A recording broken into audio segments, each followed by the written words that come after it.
bom dia, boa tarde, boa noite. Eu sou o Léo Xavier e esse aqui é o Podcast D, onde a gente reúne sempre duas pessoas incríveis para falar um pouco de tudo, né? O D vem de digital, de design, de disrupção, e a gente fala sobre também os efeitos e também as consequências sobre nós, pessoas, gente, não é? E tecnologia, como faz tudo ser transformado em negócios. E aqui hoje comigo eu tenho duas pessoas que eu vou pedir para elas se apresentarem, começando com a Gabi. Gabi, bem-vinda.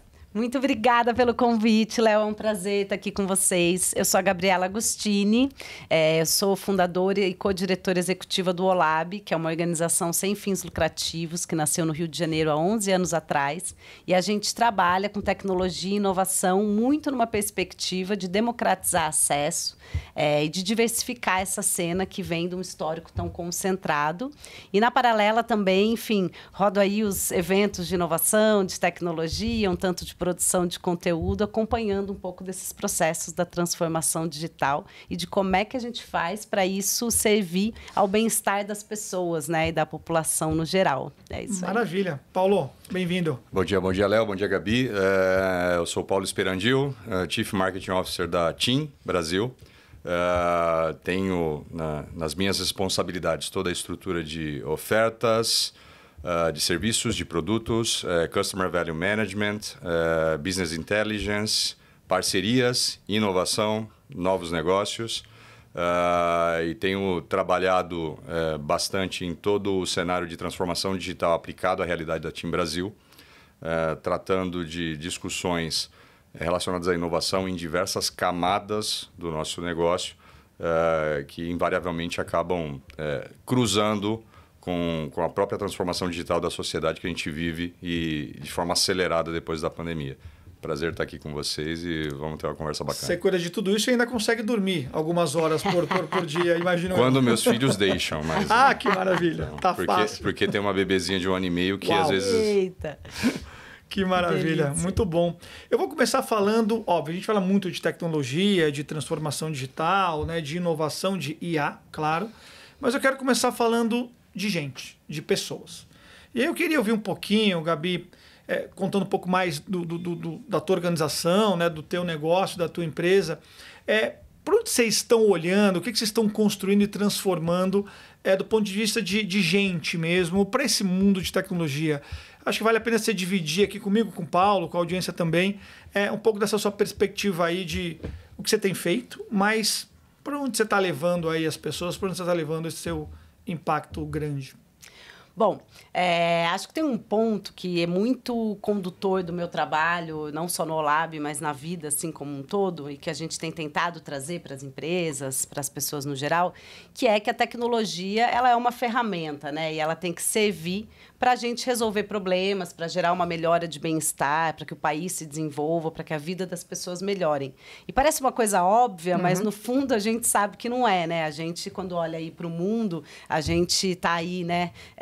Indo para Marte e a fome ali comendo solto em boa parte do planeta, né? Então, assim, a gente tem um descompasso entre a evolução tecnológica e a resolução de problemas que são muito antigos e que são de uma garantia de condição mínima de dignidade humana e são urgentes e não necessariamente eles pautam o desenvolvimento da tecnologia. Perfeito. Então, tem um olhar de, quando a gente traz para o micro e para o macro também, de entender como é que a gente vai fazer para que tudo isso possa servir para que as pessoas possam desfrutar de uma condição de melhora de vida, né? Porque não necessariamente isso é uma verdade. A gente olha aí para muitos do nosso aprofundamento, você citou a pandemia e da nossa aprofundamento mesmo nas redes e na transformação digital, e a gente vê também uma piora dos índices de ansiedade, de depressão e de uma série de indicadores que a gente poderia falar aqui, burnout.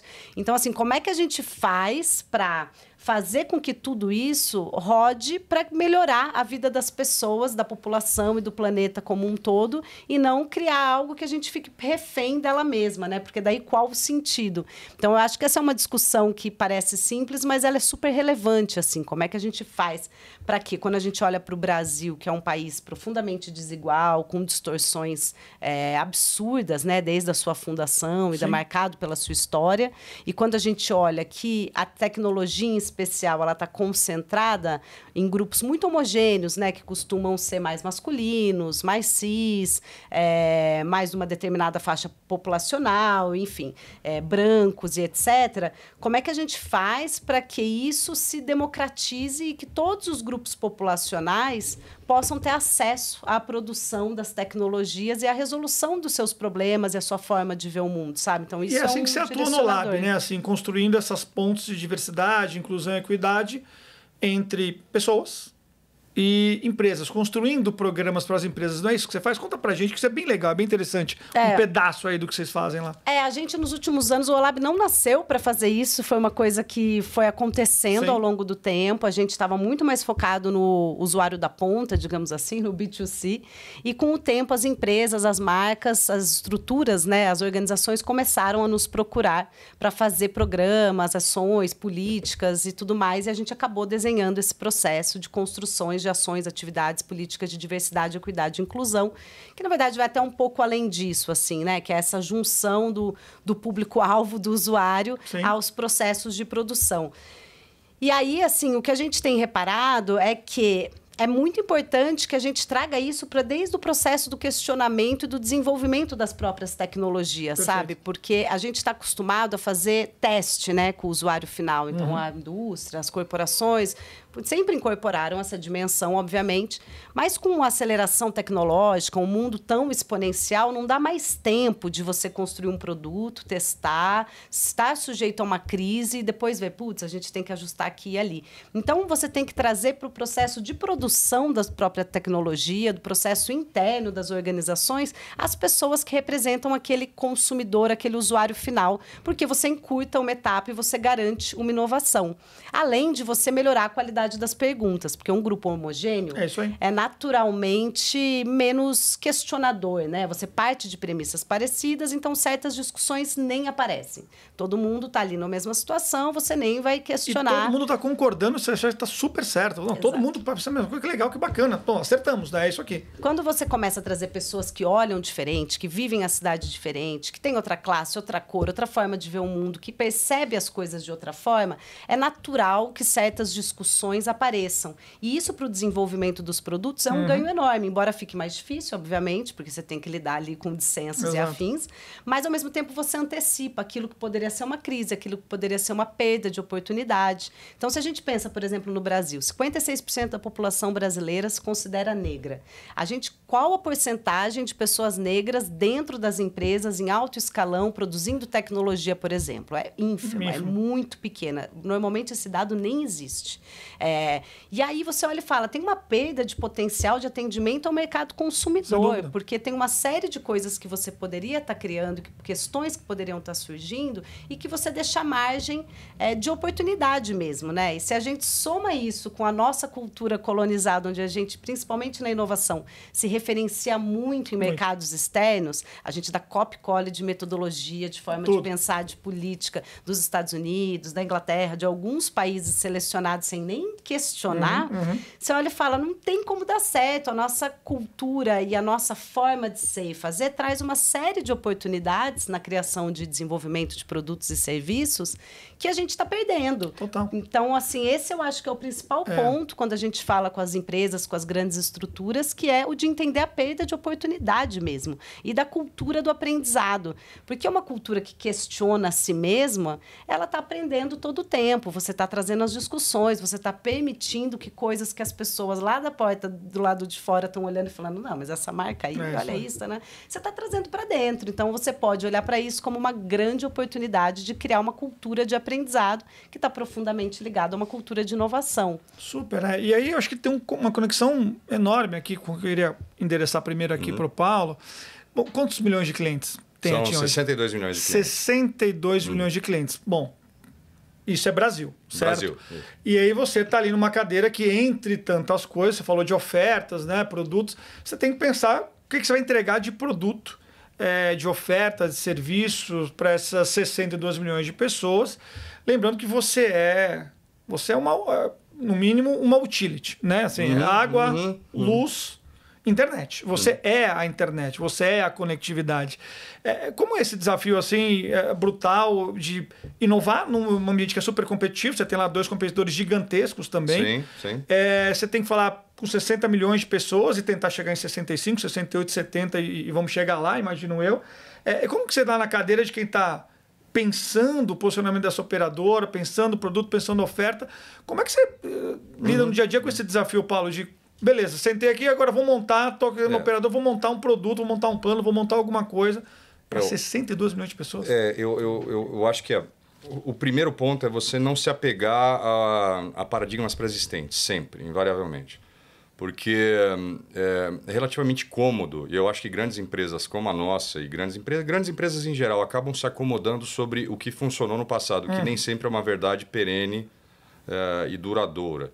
Eu acho que essa é uma questão fundamental, porque é muito fácil você deixar uma semente morrer sobre a sombra do Jequitibá. É isso aí. É muito fácil, porque o Jequitibá é o passado, é o que construiu grandes empresas. Não necessariamente é o que vai garantir o futuro.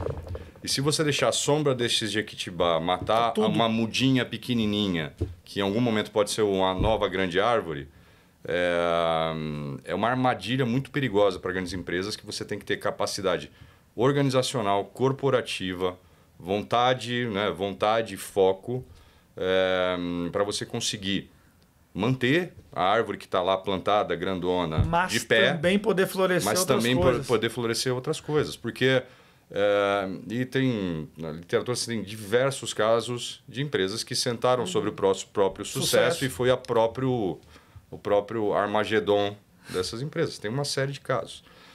E para isso, e fazendo até um link que eu achei interessante com o que a Gabi estava falando, o momento que a gente vive, e que talvez seja parte dessa mudinha que está sendo, que deveria ser plantada por toda grande empresa, é reconhecer o processo transformacional no qual que a gente está testemunhando, e talvez seja daqui 150 anos, vai ser marcado nos livros de história como uma 4ª ou 5ª revolução industrial com uma outra natureza.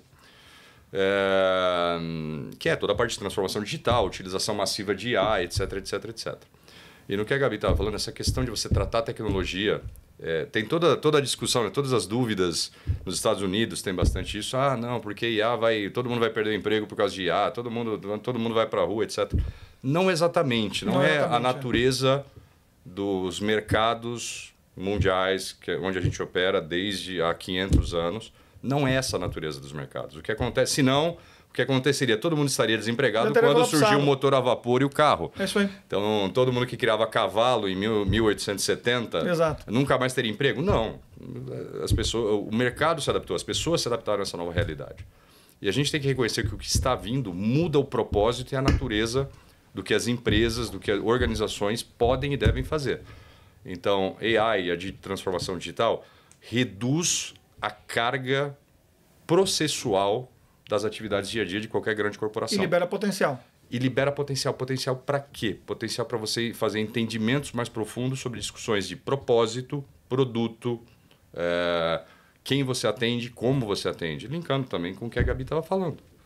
Entender melhor segmentos e você tratar porque todo mercado é composto por oferta e demanda. Perfeito. Acho que o modelo predecessor, o modelo pré-transformação digital e revolução da internet, ele é muito focado em oferta. Você empurra uma oferta. Você tem o famoso sales-led growth. Mas o que está acontecendo não é só growth, não é sales-led growth, não é máquina de vendas digital. Isso é a ponta do iceberg. O que está acontecendo você vai ter mais capacidade humana e intelectual para você promover discussões sobre produto. Todas as grandes empresas do mundo trabalham sobre uma plataforma de foco em produto, que vai desde o Google, Meta, Tesla, quem você quiser. Não é um tema de vou empurrar o que eu tenho aqui. Eu vou fazer uma discussão sobre qual a demanda e a necessidade de mercados e de pessoas que eu estou atendendo. E aí volta para esse tema na diversidade. Dos 62 milhões de clientes, como é que você endereça esse troço? Porque é um desafio fundamentalmente brutal, porque dá para errar na mosca, né? E aí é o grande ponto. O tipo de ferramental que a gente tem agora permite que a gente entenda, permita que eu entenda, né? E obviamente a gente está aprendendo. Isso não está finalizado e nem está na sua total maturidade. Mas o ferramental que a gente tem vai possibilitar que a gente estratifique esses 62 milhões de clientes num certo nível de detalhe que permite que eu tome decisões customizadas a determinados segmentos ou até indivíduos, em alguma medida. Sim. Incluindo não só os meus clientes, mas também prospects, o cliente que está lá fora. O que ele não está sendo atendido pelos meus competidores ou pelo mercado em geral que eu poderia atender. E é essa é a raiz da discussão que deveria estar na transformação digital. Esse tipo de aplicação de tecnologia a esse entendimento maduro das necessidades da sociedade onde a gente se insere, para entregar produtos e serviços que melhorem a vida das pessoas, e aí, obviamente, gerar rentabilização, dinheiro para acionista, emprego, renda e felicidade. É isso aí. Então, essa é a grande transformação, porque a gente vai mudar a nossa capacidade de algo processual e procedimental e liberar capacidade intelectual para promover essas discussões de como eu integro um modelo de negócio a necessidades e não empurrar o que quer que eu tenha em mãos. Não, perfeito. E aí, acho que traz uma discussão que é saudável, né? E muito atual, que é o binômio do que vai servir a IA, né? Se é servir ou substituir. Claro que inicialmente, nas discussões de 1 ano e meio, 1 ano atrás, era muito sobre a substituição, de fato, não é? E quem já brincou aí com uma IA generativa da vida, como o ChatGPT, porque é o mais popular, pelo menos o mais usado, fica um pouco assustado às vezes, porque você faz ali 2 ou 3 prompts e você resolve temas que eram complexos ou demoravam, pelo menos, né? A gente sempre, ali na Amori, usa... a gente pensa a IA com uma lógica de VAP, né? Ou velocidade, ou assertividade, ou profundidade, né? Onde a gente vai mais. Mas tem esse receio aí da substituição, e óbvio que a gente gosta de acreditar que é muito mais servir do que substituir, né? Então, eu escrevi um texto há um tempo atrás, você falou da história dos cavalos, não é? O que acontece é que tinha lá quem era o carroceiro, né? O chofer da carroça. Poxa, ele está tranquilo, né? Porque no final do dia, se ele e o cavalo pudessem discutir, ele fala pro cavalo assim: pô, cavalo, eu vou aprender a dirigir um carro. Você, cara, você está enrolado, não é? O cavalo fala: é verdade, acho que deu ruim para mim, porque vai ter o cara ali de cima vai conseguir dirigir o bendito do carro. E de fato acontece isso. O cavalo vai lá para o pasto, o cara vai dirigir o carro. Acontece que pouco tempo depois, em perspectiva histórica, o carro é autodirigível. E aí o motorista vira cavalo também. Né? Então, isso é um pouco mais catastrófico, talvez, esse pensamento, mas o motorista não vai ser mais motorista, ele tem que ser outra coisa. Né? Ele dirigia uma charrete, uma carroça, agora ele dirige um carro, agora ele não dirige mais nada. Então, essa renovação de habilidades, de skills, me parece bastante urgente. E aí, para te passar a palavra, como que você entende isso, Gabi? Porque você tem um olhar de buscar diversidade, de conexão de minorizados, de recortes, que já tem um desafio em si, né? Que é como que você entrega hard e soft skills, não é? Para essa camada que, de fato, tem maiores desafios de conexão com o mercado de trabalho. Mas agora tem mais uma outra camada, né? Que é como que você, com esse fantasma ou com essa bênção que vai ser a IA de aceleração, como é que isso muda aí a sua perspectiva lá no Lab? Eu acho que são várias camadas, né? Acho que primeiro tem essa camada da discussão pública, de modelo de sociedade, Sim. que não tem jeito, essa é uma discussão global, enorme, que exige, inclusive, políticas de governo, de Estado, de como é que as pessoas vão fazer essa transição, do que vão viver e como isso vai ser feito, que isso não está resolvido em nenhum país do mundo. E acho que no Brasil isso é, sim, um perigo enorme, porque a gente tem uma população que tem uma porcentagem muito alta, dependendo de serviços que podem ser automatizados muito rápido, né? E isso pode ser um colapso social enorme, porque é isso. Quando a gente fala nas camadas mais intelectuais, dos trabalhos mais elitizados, digamos assim, é simples você falar: não, a gente vai trabalhar em parceria com as máquinas, porque eu vou dialogar com o ChatGPT, isso vai me dar uma melhora de qualidade, na verdade eu vou produzir melhor. Vários serviços você pode jogar para esse lugar. Mas quando você vai para a base dos serviços da população, onde você tem, sim, pessoas que estão apertando o botão e rodando parafuso e que são substituíveis por uma máquina, e vem, né? Sendo substituída por somos, robô, né? Há muito tempo. Você corre o risco de uma transformação em escala, de uma tragédia sem precedentes. De uma tragédia sem precedentes, do empobrecimento populacional muito grande, e aí não tem jeito, aí é política pública, é governo, como é que a gente vai entender essa distribuição de renda? Aí eu acho que essa é uma camada que eu torço para que isso seja rapidamente endereçado e se chegue em soluções para que a gente não veja um empobrecimento de boa parte da população e uma catástrofe, né? Isso é um lado. Por outro lado, quando a gente olha para esse potencial da inteligência artificial, às vezes a gente pensa que quem se beneficia disso são só as camadas da população que estão mais na elite, nos empregos mais, enfim, do topo da pirâmide, Sim. que vão conseguir cerebrais estratégicos. E, obviamente, é um fato, é uma verdade, né? É um processo de concentração de riqueza que a gente está vendo. Cada vez mais. Vai ter uma concentração mais profunda. Por outro lado, existe uma oportunidade, eu sempre com o meu otimismo, de que uma série de pessoas que às vezes não estavam no topo da empregabilidade possam se dar saltos muito rápidos, assim, né? Reskilling, upskilling, né? Já existem uma série de estudos aí de usos dessas ferramentas de AI generativa que a gente já tem hoje à mão, mostrando que pessoas que estavam ali em cargos de entrada, cargos júniores, em pouco tempo de treinamento, dando um up. Você vê isso, por exemplo, entre desenvolvedores de software. Designers, né? Meu time no Lab tem ali treinamentos na Preta Lab a gente faz treinamentos para desenvolvimento de softwares, entrada no mercado.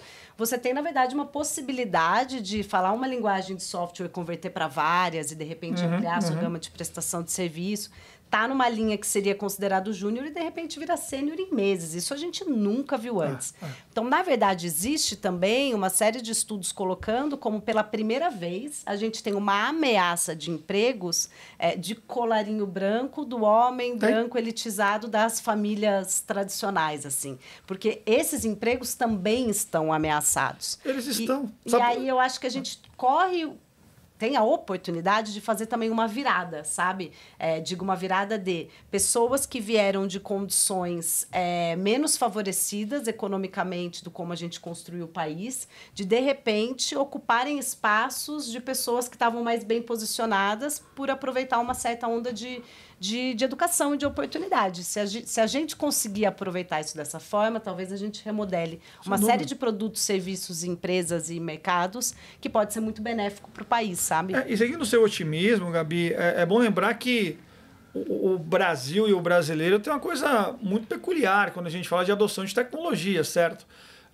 Como a gente abraçou a internet, como a gente abraçou a internet móvel, você estava ali, como a gente abraça o internet banking, gente, urna eletrônica, imposto de renda digital, redes sociais.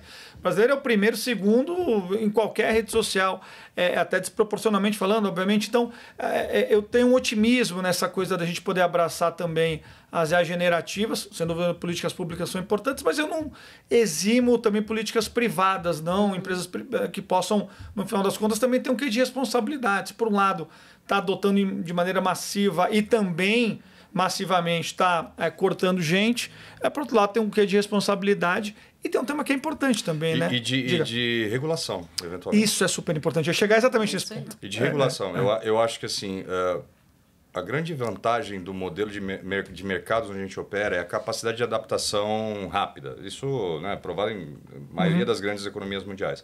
Eu acho que se você tem uma capacidade de colaboração entre poder público e poder privado, com níveis de flexibilidade adequados, em termos de regulação, para que esse ecossistema funcione rapidamente para fazer reskilling, para trazer pessoas para esta nova realidade, para liberar a capacidade processual, para a capacidade intelectual, eu acho que é uma oportunidade otimista, eu acho bastante otimista, mas precisa ter um nível de coordenação adequado para o mercado atuar de forma flexível, com regulamentação adequada. Coordenada, exatamente. A regulação eu acho que é super importante, sim, e temos que lembrar também que talvez não vale a pena, já falando de base de pirâmide, talvez seja muito custoso também a robotização de algumas tarefas, porque tem uma precarização também tão brutal no Brasil. Então, o Brasil é um bicho diferente. Aí ontem a gente tinha um papo com outra Gabi, no final das contas, do Instituto Itaqui, que eles usam no logo deles a jabuticaba, que em geral no Brasil em geral a gente usa de uma forma pejorativa, né? Isso é uma jabuticaba, só tem no Brasil. E ela tem uma proposta que é muito bacana, que é usar a jabuticaba como uma coisa positiva. Não, cara, isso aqui é uma jabuticaba, só tem no Brasil, só a gente conseguiu fazer um negócio desse. Então, acho que tem uma jabuticaba aí no mundo das IAs generativas positiva aí para o Brasil que eu espero que a gente consiga chegar. Deixa eu voltar aqui para o Paulo um pouquinho e falar um pouquinho de seu dia a dia ali de desafio mais estrutural, porque você está num mercado com 2 grandes competidores, tão grandes, às vezes maiores do que vocês, num mercado que às vezes é olhado como commodity, por um lado, e aí o desafio de como se aporta mais valor para o teu cliente. E no final das contas, acho que tem um desafio enorme de olhar que tem assim, uma potencialidade de novos entrantes, de novo, vai ser satélite, vai ser IA, o que vai ser de novo entrante, e todo mercadão grandão está sempre correndo o risco da tal da disrupção, que é um dos Ds aqui do nosso podcast. Telecom vai ser disruptada? Vai, não tenho dúvida. Vai mesmo? Vai. Conta pra gente, então. Vai ser. Em algum momento isso vai acontecer, eu acho que é quase inevitável, porque esse tipo de processo transformacional que a gente estava comentando aqui, eu acho que ele é uma força da natureza, não é um negócio que você pode necessariamente lutar contra. Tentar controlar. Sun Tzu, né? O bom general não é o que luta contra a onda como um tigre, é o que vai com a onda. Né? É isso aí. Eu acho quase que inevitável. Tem uma série de barreiras, né, nessa indústria em particular, e em algumas outras indústrias, barreiras de entrada para essa disrupção ser mais acelerada, que obviamente vão tornar o processo mais ou menos moroso dependendo da indústria.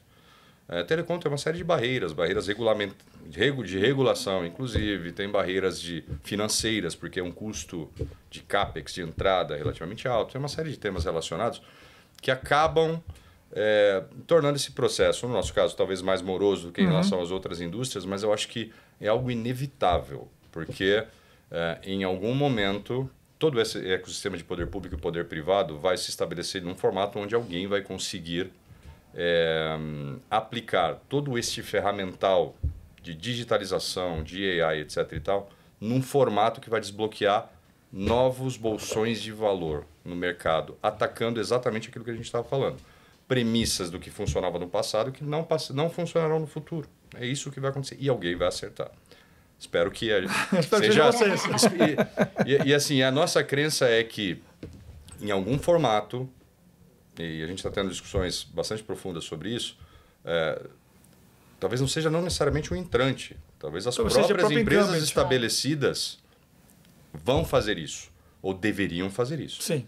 E essa é uma discussão super importante. Mas aí tem um desafio, acima de tudo, não só organizacional, mas cultural, certo? É um desafio. E como que desbloqueia culturalmente? Porque, veja, estou lá, né, não é o caso da TIM, mas estou lá numa empresa gigantesca, bilhões de receita, EBITDA na lua, um mercado competitivo, mas de certa maneira é uma competição também que está uma competição estável, né, de certa maneira. Cara, assim, estou ali, e telecom tem um pouco disso, né, assim, profissionais estão ali 5, 10, 20, 30 anos na indústria. Como que se coça, né? Como é que muda a história? O que você está provocando ali no seu time, na sua estrutura, para que, poxa, a plantinha ali não morra ali com um jequitibá gigantesco? Como é que faz isso de verdade acontecer? O Alcoólicos Anônimos, né? O primeiro passo é reconhecer que você tem um problema. Oi, meu nome é Paulo. Bom dia, meu nome é Paulo. Estou há 5 dias sem inovar. Estou há 5 dias sem me apegar ao passado. Né? Então, beleza.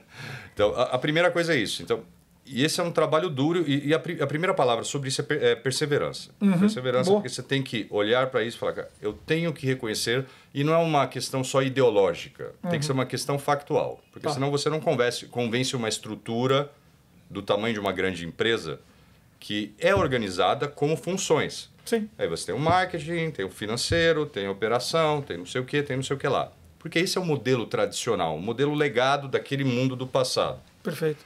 Então você tem que trazer fatos à mesa que consiga mostrar para a pessoa exatamente isso. Gente, legal, bacana, mas o passado não se sustenta no futuro em alguma medida, qualquer que seja essa medida. Então, primeiro é olhar de maneira tangível aos fatos na mesa para você conseguir compartilhar e perseverar no convencimento cultural da organização sobre esse fato. Uma vez que você tem uma um certo consenso sobre esse fato, dentro de uma organização complexa como essa, o segundo passo é, ok, dado isso, toda a organização não pode esquecer do legado, porque o legado é o que paga a conta do mês, Só para lembrar. paga o salário de todo mundo. Então você tem que ter a capacidade organizacional de isolar isso de forma eficiente. Não destruir valor aqui. Não destruir valor aqui. E organizacionalmente você tem que olhar e falar assim, ok, vou olhar para o futuro. E você não pode misturar essas coisas. Porque aí é a questão da árvore que vai querer fazer sombrinha num negocinho pequenininho. Não pode misturar isso. Então a gente tem que começar a criar organizações que sejam capazes de se reinventar sem necessariamente destruir o que foi bem estabelecido. Tudo isso passa por uma questão cultural, mas até por uma questão organizacional. Tem que quebrar com esse modelo de eu tenho funções que é praticamente... Isso é da época do passa-papel, né? Eu pego, assino, carimbo, passo para a Gabi, assina, carimba, passa para o Léo, assina e carimba. Isso tem que acabar. Você tem que ter uma capacidade de gerir o legado e gerir o futuro sem se misturarem, mas sem uma organização que é baseada em funções. Mas muito provavelmente é baseado em necessidades. Que aí vem toda a discussão de modelo agile, etc. Eu falo muito de missões, né? Qual é a missão que você tem? Né? Qual é a missão da tua área, qual é a sua missão do seu time. Você tem que ter menos a sua função, você tem que ter um objetivo estratégico único da corporação que passa pelo atendimento de necessidades de mercado e você tem que se organizar multifuncionalmente para atender a isso. Porque no modelo tradicional, né, o modelo 1.0, cada um vai olhar o seu. É isso aí. No passado, as pessoas têm isso. A operação só vai olhar para os KPIs de operação, eu só vou olhar para os meus KPIs, o financeiro vai olhar para os KPIs do financeiro. E ninguém está olhando para o todo. Ou, na verdade, a organização perde a capacidade de olhar para o todo. E a própria mudança dos KPIs, né, também. Você começar a colocar coisas que você estimula um olhar de futuro. Porque, eu não sei, eu vejo assim, as pessoas de estruturas de corporações assim, muito grandes e tal, que é difícil você não ficar preso ao que está no passado, mesmo no conselho, mesmo na altas instâncias, muito porque você tem muita coisa ali para resolver e porque, na verdade, aí eu acho até que, voltando para a inteligência artificial, tem uma discussão aí posta que é tudo isso que a gente se vê, né, de análise de inteligência artificial generativa e tal, são bases de dados de coisas já postas, já colocadas. Você pode até ter ali estudos jogando para o futuro e afins, mas a gente, na verdade, está conseguindo compilar conhecimento e bases do passado. É isso. Você querer pegar, jogar a base do passado para frente, não necessariamente vai funcionar e você perde a oportunidade de olhar e falar, não, mas espera aí, que elementos eu tenho que incorporar nessa minha, sei lá, na minha análise preditiva, no que é que eu estou olhando, como dado de futuro, né? Que passa por tendência, passa por uma série... E essa é a capacidade intelectual que vai ser liberado. Deveria estar dedicado a isso. Porque a capacidade de compilar e analisar o passado vai ser automatizada via IA. É isso aí. Mas isso é difícil de fazer, porque a gente é muito pouco projetado para olhar para o futuro, para explorar uma série de possibilidades. Gabi, e a grande corporação, querendo ou não, está olhando para o resultado do quarter. Acabamos de fechar o Q1, gente. Está todo mundo divulgando o resultado. E aí vai bem, vai mal, tem que correr atrás do Q2, do Q3, do Q4. Sabe por quê? Que tem uma parte de incômodo. Sabe o que é uma parte de incômodo? Porque é cômodo você olhar o passado e tentar projetar o mês que vem. Isso é cômodo. É mais fácil. É conforto, né? As pessoas, não é simples, as pessoas mas é e corporações fazer um exercício e dedicar capacidade intelectual a olhar o futuro, a olhar o médio e longo prazo, é mais arriscado. Você vai assumir mais riscos. Mas é onde o valor vai estar. Sem dúvida. Você vai errar, mas alguém vai acertar. É o risco de dar certo. É o risco. Correr o risco de dar certo. Eu gosto de falar bastante. Porque olhar o mês é fácil. Olhar o mês é fácil. Aperta ali, estica aqui e você diminui aqui um SG&A ali, faz uma promoção ali, faz um pouquinho de receita, bati, cheguei. É fácil, né? Digamos, deixa até mudar. É muito trabalho, porém tem menos risco. É mais confortável. É mais confortável. É um conforto desconfortável, vamos colocar assim. Você pode virar madrugada, ter que trabalhar muito, mas você tem um script ali para seguir. Quando você tem que inventar, pensar, é mais Mas se volta para essa história, vou disruptar a telecom. Pô, aí... Sério? Puta, não é melhor a gente ganhar dois pontos de share aqui? Isso. Vamos 2 pontos de share, vai, mais fácil do que disruptar a telecom. Pelo amor de Deus, me ajuda, né? Assim fica mais fácil. O Future of Jobs do Fórum Econômico Mundial, que é um report que eles lançam todo ano, né, das habilidades e tal, esse ano colocou a resiliência, agilidade e a flexibilidade Super. como os top one das habilidades necessárias aí, né, nos próximos anos. E é isso, porque você ter essa capacidade de ser flexível e de mudar, de se transformar rápido, tá valendo ouro mesmo, porque não é simples. E o Oleb consegue ajudar grandes corporações com esses desafios? Porque, claramente, Paulo já obviamente, já sacou e entende o desafio cultural, mas também organizacional, mas também o de negócio e o de mercado. Você consegue ajudar? Vocês têm ajudado grandes empresas nesses desafios? A gente ajuda nesse processo dessa transformação cultural, assim, é né? O primeiro então, passo, não? Passa por evento, palestra, dinâmica, workshop, coisas que você vai trazendo e tentando inspirar esse lugar de mais transdisciplinaridade, de outros diálogos, de olhar para outros tipos de referência que às vezes podem parecer muito fora da caixa, mas você fala, gente, amplia. Então, assim, a gente vem trabalhando muito numa ideia de que quanto mais as tecnologias ficam sofisticadas, mais a gente precisa de espírito crítico e de pensamento crítico. Mais a gente precisa perguntar o quê, quando, onde, por quê, sabe? Tem um exercício simples que é te mostrar uma coisa, pergunta na tua cabeça por que aquilo 5 vezes. Pergunta, via de regra, se vai você fizer destilando, isso, né? você já vai achando ali um monte de brecha. Então, parece simples, mas para quem está dentro de uma estrutura, principalmente as estruturas robustas, né, e que já é uma correria enorme, tem as vidas das pessoas, os filhos, tudo. Então, a gente está sempre correndo contra o tempo. Não é fácil você parar e falar, vou ficar aqui questionando o que está sendo feito. Não é? Não está no seu job description via de regra. Não está, no job description não está. Seja questionador, não está. Certamente não está. E as culturas, até pouco tempo atrás, eram muito reticentes a isso, né? Via de regra, se você era alguém ali com muitas perguntas, em vez de respostas brilhantes, o reclamão, você não passava nem na entrada. É o chato, o reclamão, exatamente. Você não passava no processo seletivo. É isso aí. A ideia de que a gente precisa melhorar nossas perguntas, questionar, ter espírito crítico, isso vem sendo valorizado, mas recente pelo mercado, né? Digamos assim. Então, eu acho que tem essa mudança. E isso aí você consegue levar para as suas big corps. A gente tem tentado fazer isso. Que é o que eu falo lá, que a gente fala internamente, que é para mim, é o problem solving não aplicado ao passado, mas ao futuro. Capacidade, que é o espírito crítico, a capacidade de resolver problemas, mas prospectivamente, não olhando o passado. Eu acho que esse é um skill... Esse é um bad skill. Que é a questão de risco. Né? É a questão de risco. Por exemplo, você vai olhar... E aí, culturalmente, tem que estar pronto para errar também, né? No final, porque é legal falar que a companhia aceita o erro, a gente aqui tem uma cultura do erro. Agora, você lá no entregar o resultado, não entregar o resultado porque a cagada foi tua. Fui eu, eu arrisquei, pensei um novo, fui problem solving do futuro e, deu errado. Não é tão trivial, né? Eu acho que a aceitação ao erro é bonito e um monte de statement de empresa, mas assim, em termos práticos é um baita de um desafio, só que é condição crítica. Para inovar. Claro. É condição crítica. E para aplicar esse tipo de coisa, pessoas que têm uma capacidade crítica de resolução de problemas e promover que elas olhem para o futuro e se debrucem sobre questões como essa da indústria de telecom vai ser disruptada, ou qualquer outra, ou indústria XPTO vai ser disruptada, daí você vai extrair valor em escala. Só que você precisa aceitar o erro e você precisa ser capaz de ter pessoas com esse tipo de senso crítico aplicando senso crítico para resolver problemas do futuro. Total. Deixa eu dar uma derrapada aqui, um cavalo de pau, porque você falou de referências. E tem uma coisa que eu gosto de perguntar, em bate-papo, né? Não é nem aqui no podcast, mas que empresa, que organização é referência para vocês? Aquela coisa do tipo, me nota no LinkedIn, sabe? Tal empresa, assim, porra. O que tem aí para vocês? O que vocês olham e falam, mas isso aqui é legal, gosto. Essa empresa aqui tem coisas interessantes, a cultura é legal, os resultados, o que ela faz, ou o mercado também, sei lá. O que tem aí de referência para vocês, Paulo, Gabi? Fiquem à vontade aí de pensar. Me nota no LinkedIn é o hashtag. Me nota no LinkedIn.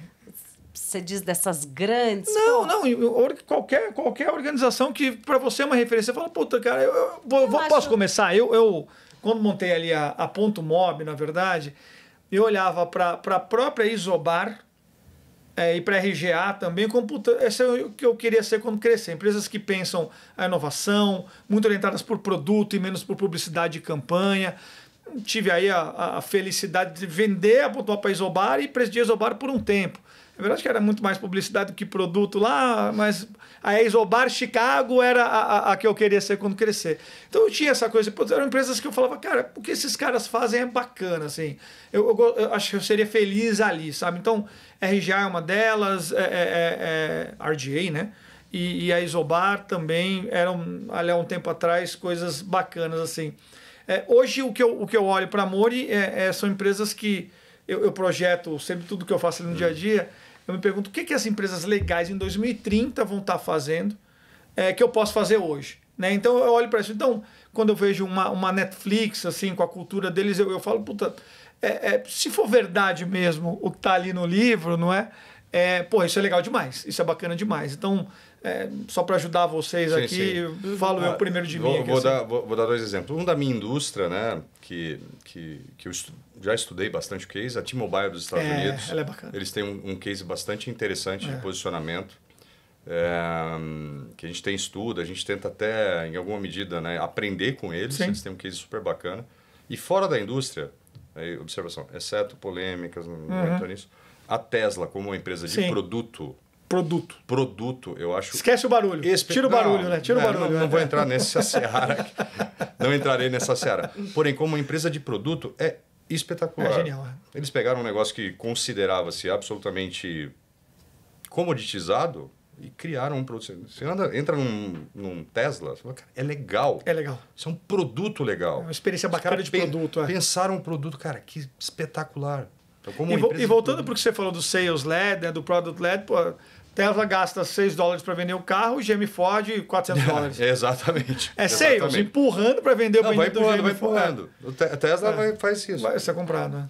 Citando 2 aqui, enfim, a Patagônia, acho que todas muito bacana, é verdade, bem lembrado. Patagônia é legal. Clichêzão e baita etc. Empresa. Mas eu acho que, assim, eles têm tido um alinhamento de discurso, de propósito, de ação, que é muito invejável. Pouca gente conseguiu fazer não fazer isso. também, eles não fazem coisas, isso que é muito bacana, que não estão alinhadas. Isso é o mais legal, bonito, tem propósito mesmo, né? Fazer o que acredita é uma coisa, agora não fazer o que não acredita eu acho mais poderoso. E tal, ter números e dados. Isso é legal. E aí tem uma empresa brasileira, a TOTUS, eu admiro muito. Bacana. Eu acho que a TOTUS é uma empresa que tem conseguido ser uma empresa nacional, construir um mercado não em cima de capital especulativo, em cima de demanda, atendendo os pequenos produtores, empresas grandes também, mas tem todo um foco ali também em atender, sabe, a padaria, o supermercado, os pequenos empreendimentos. Boa parte do PIB brasileiro hoje roda em software TOTUS.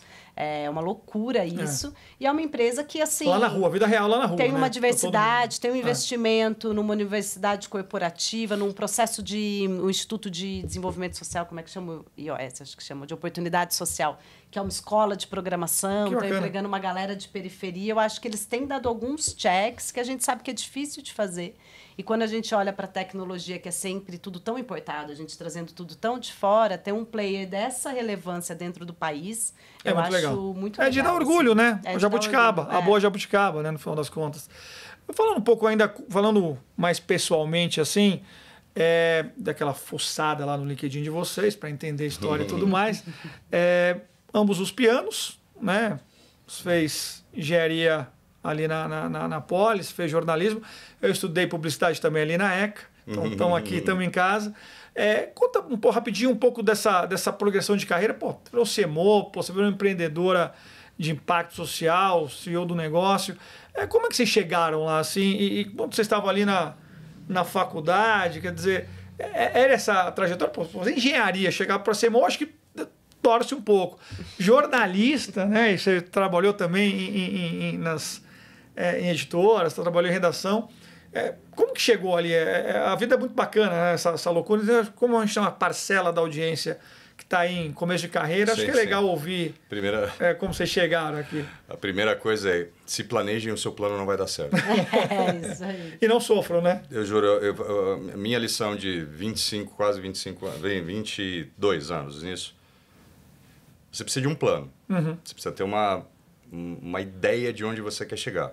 Nada vai dar certo, você vai ser carregado para outros lugares. Que bacana. Mas o importante é você gostar. Bom, não vou nem entrar no tema de propósitos. Você tem que ter um propósito, tem que gostar do que você faz, invariavelmente. Só que a vida te carrega para lugares que você não entende. Se você me perguntar, Paulo, quando você se formou em engenharia, você imaginava que você seria o líder do marketing de uma grande empresa de telecomunicações? Não, jamais. Nunca. Adoro o que eu faço. Talvez a área de engenharia dessa grande empresa... Você vê a minha história. Meu primeiro trabalho, estagiário, eu trabalhava com um projeto de usina hidrelétrica. Tomada d'água, vertedouro, ficava calculando lá quanto de concreto ia... É isso. Aí de uma coisa vai para outra. Aí não, de repente você recebe uma proposta, vai para cá, aí eu fui para outro negócio, nada a ver, que é consultoria. Depois de consultoria, um belo dia, falou, não, vem para cá, gostamos de você. Aí acaba em telecom nesse lugar. O que eu aprendi foi, você tem que ter um plano. Eu tinha um plano, né? Eu tinha um plano macro. Meu plano macro era, vou fazer engenharia, me interesso pelo mundo corporativo, sempre me interessei em trabalhar no mundo corporativo, vou para o mundo corporativo, vou desenvolver os certos 7 de skills que eu acho que vão ser importantes para essa... né? Que a engenharia me ajudou muito, que é toda a parte de senso crítico, capacidade analítica. A engenharia é um negócio muito numérico. Então você aprende, que é uma das grandes coisas que eu aprendi em engenharia, eu aprendi muito a questão da engenharia central, além do skill técnico. Aliás, eu não trabalho com engenharia há 20 anos, eu já esqueci. Eu não sou mais engenheiro. Já esqueci, cara. Só que o que eu levei foi a capacidade de você pegar um problema e você decompor esse problema e você achar soluções para a decomposição desse problema. Isso é legal. Isso é o que a engenharia me ensinou. E como eu tinha uma ideia de que eu quero trabalhar no mundo corporativo e aplicar esse tipo de skill, eu acabei o mundo foi abrindo portas para mim, onde eu estou, mas aplicando esse skill que eu tinha lá atrás. Agora, eu projetei e falei, vou ser isso que eu sou hoje? Não tinha a menor ideia, nunca. Só que de um step a outro, você vai... E aí vai fazendo sentido, né? Quando você olha, no final das contas, em retrospectiva faz sentido. Em retrospectiva faz sentido. E a gente não tem nem as informações, né? Se lá atrás a gente já nem tinha, a gente 20 anos de idade, 17 anos de idade é uma sacanagem mesmo, ali, né? aquela meia dúzia de profissão. Então, o 17 anos é duro. Cara, eu com 17 anos, pelo amor de Deus, era moleque. E hoje, então, a hora que você olha para as mudanças do mercado, você fala, gente, as pessoas estão escolhendo profissões hoje, que imagina daqui 5, 10, 15, 20. Então, você nem tem essa... eu também, eu prestei jornalismo numa perspectiva de gosto muito de ler, gosto muito de escrever, é tão raso quanto isso, Mas né? é isso, gosto tanto de ler e de escrever, leio o jornal todos os dias e sou feliz fazendo isso, acho que eu devo ser jornalista. É tipo o máximo de profundidade que você tem ali. Você lê a coluna e fala, nossa, que coluna maravilhosa, eu quero escrever uma dessa. E que, na verdade, não estava errado, assim, existe também uma sabedoria nas coisas intangíveis que nos guiam, né? Porque também não estava errado, assim. Fui jornalista por um tempo, nem gostei, olhei e falei, pelo amor de Deus, saí correndo, vi que não era não aquilo. É isso. Mas a faculdade em si e o olhar do que está dentro do jornalismo para o mundo, ele foi muito relevante para a minha formação e eu acho que é muito, muito legal de ter feito isso, porque eu acho que trouxe esse lugar do conhecimento, esse lugar da crítica, esse lugar de se aprofundar, de saber fazer pesquisa, curar uma fonte, sabe? Você saber distinguir o que é um conteúdo que faz sentido ou que não faz, ter certas profundidades e habilidades de escrever, ler, questionar e etc., que eu acho que foram fundamentais para o que é que eu fosse fazer. Isso é muito bacana. Então, assim, o que eu levo do jornalismo ali, daquela graduação, é o lugar desse espírito crítico, assim, porque basicamente o jornalista é alguém que precisa, né, um bom jornalista. O bom jornalista. Saber ler a realidade, saber ler contexto, saber falar com pessoas, saber ter profundidade, dialogar por entre áreas, todas elas. Então, isso foi muito, muito rico, assim. Fiquei muito feliz de ter vivido isso. Nunca imaginar também que eu ia fazer o que eu fiz, nem sabia que existiam outras coisas, né? Quando você tá novo, assim, você sabe 5, 6, 10 caixinhas ali, acha que vai ser aquilo, Fui seguindo, assim, me permiti seguir muitas coisas que pareciam, sabe, abrir mão em muitos momentos de coisas que eram, né? Tava ali, sei lá, trabalhei na Editora Abril, que na época era uma grande referência. Era incrível. Fui abrindo mão de várias coisas e aceitando coisas mais inusitadas, ouvindo crítica de Deus e o mundo, achando que eu tava trocando certo pelo duvidoso. Mas, no fundo, eu segui um feeling ali. Eu sempre li muito, assim, desde sempre, a vida toda. E isso sempre me salvou. Essa é uma grande dica para todo mundo. Ler muito é bom. Isso é muito bom. Porque eu sempre me inspirei em muita história, desde coisa antiga, da ficção, do que quer que seja, de pessoas que estavam vendo coisas e que todo mundo falava contra. E você fala, não, mas peraí, eu acho que tem aqui. Então, assim, quando eu estava na Abril, eu olhava e falava, cara, isso aqui vai falir. Não tem como, não tinha outra possibilidade. Que tristeza, né? Então, assim, não tinha, a visão estava muito Foi antiga. disruptado, né? A indústria Na verdade, de conteúdo editorial. A gente não fala mais disso, mas esse foi o primeiro caso, né? De disrupção, total. Eu falava para as pessoas brincando, eu era super nova, eu falava, gente, eu não vou ficar aqui para pagar a luz, não. Eu não acredito que você vai me não. Eu falava, gente, eu não vou ficar para pagar a luz. Isso começou nos 2000, ainda era um império ainda, né? Saiam, era um império, era um lugar. As pessoas acharam que eu estava maluca. Eu falei, nossa, vocês estão malucos de ficar aqui para pagar a luz. Então, assim, eu não sei. Eu sempre tive uma coisa de gostar de tentar entender. Prédio, eu lembro do prédio na Marginal. Cara, icônico, cara. Era icônico. E tinham pessoas incríveis, era incrível. Foi uma experiência muito legal. Mas eu, assim, uma vez fui chamada, foi meio nesse dia que eu decidi sair, tinha várias questões, mas eu fui chamada pelo RH.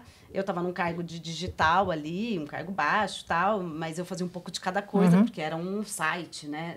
E aí me falaram, olha, a gente está com dificuldade de planejar sua carreira e saber se você quer uma carreira de crescer, né? Pelo lado da redação, de repórter, pelo lado da edição, pelo lado do multimídia, pelo lado do webmaster, pelo lado da publicidade. Porque parece que você está fazendo um pouco de tudo e essa sua indecisão... Vai ser um problema para você, né? Pra carreira. Então, acho que agora você precisa se decidir. Olha que eu olhei aqui. É a corporação que não está pronta, né? O mundo está falando em convergência de mídia. Tá todo mundo falando o que está acontecendo com o New York Times, com o Clarim na Argentina. Eu cheia de referência, porque lia muito. Eu falei, essa discussão não faz sentido. Eu falei, você jura que você não está vendo isso como um valor e você vai querer que eu siga? Eu falei, se eu seguir um desses caminhos...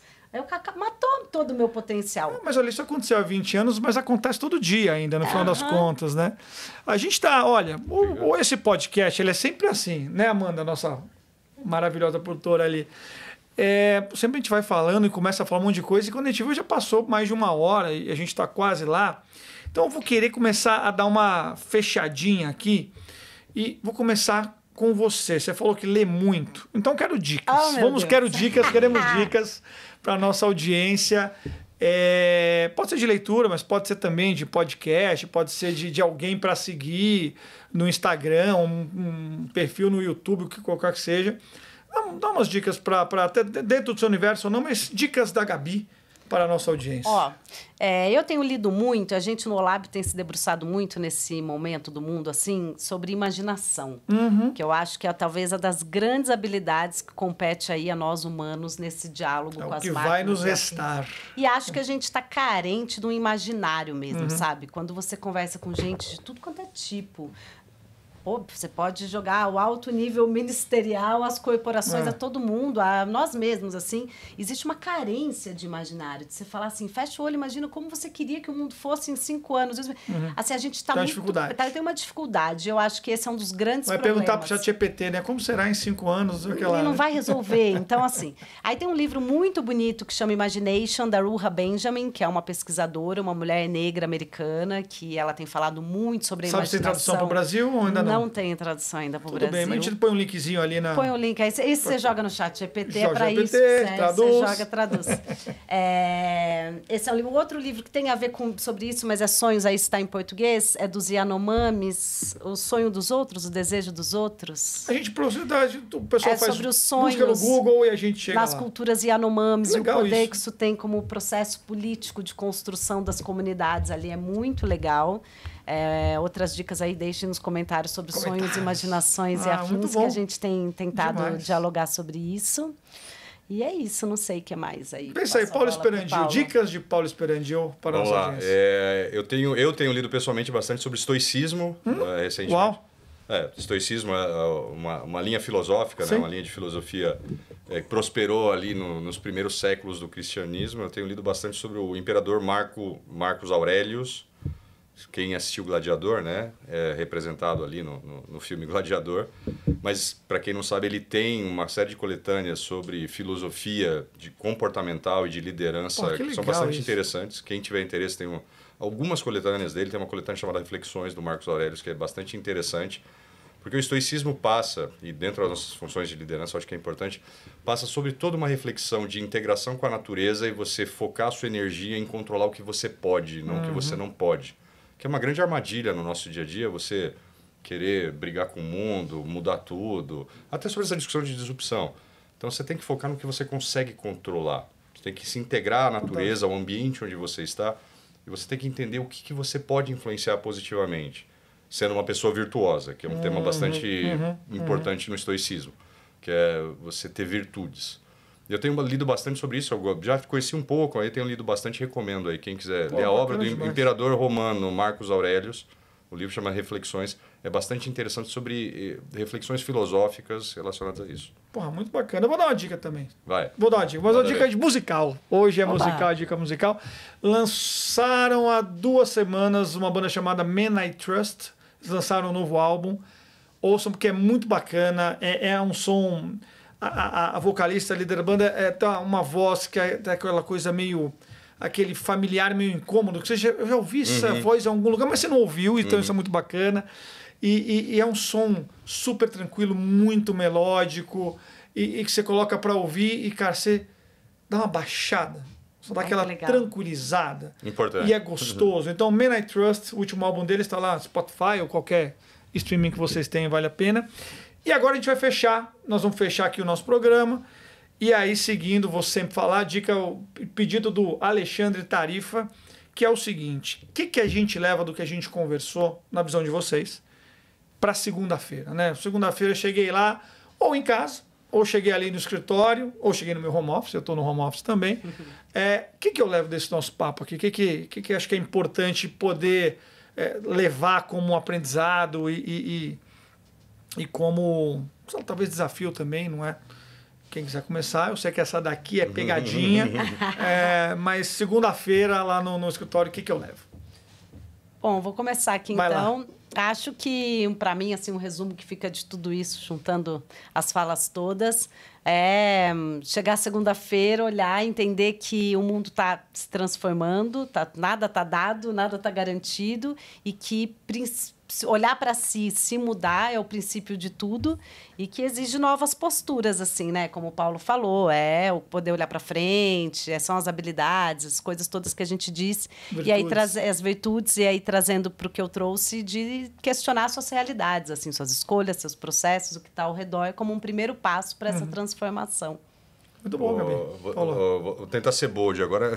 Vamos lá.